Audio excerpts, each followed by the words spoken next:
Saudi அரேபியாவின் Mecca grand மசூதியில் மேலிருந்து குதித்து தற்கொலைக்கு ஒரு நபர் முயன்றுள்ளார்.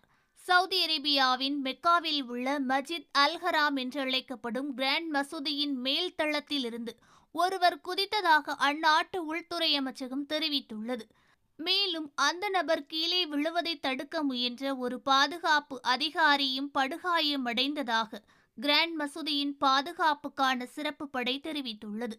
அதனைத் தொடர்ந்து அந்த நபரும் பாதுகாப்பு அதிகாரியும் மருத்துவ சிகிச்சை பெற்று வருவதாக அதிகாரிகள் கூறியுள்ளார்கள்.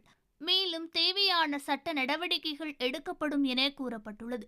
இது தொடர்பாக பாதுகாப்பு குழுக்கள் வெளியிட்டுள்ள ஒரு அறிக்கையில், கிராண்ட் மசூதியின் மேல்தளத்திலிருந்து ஒருவர் தனது உயிரை மாய்த்து கொள்ள முயன்ற சம்பவம் நடந்ததாகவும் குறிப்பிடப்பட்டுள்ளது. அத்துடன் அவர் விழுந்த நேரத்தில் தரையில் மோதுவதை தடுக்க முயன்றபோது பாதுகாப்பு அதிகாரியும் படுகாயமடைந்துள்ளார்.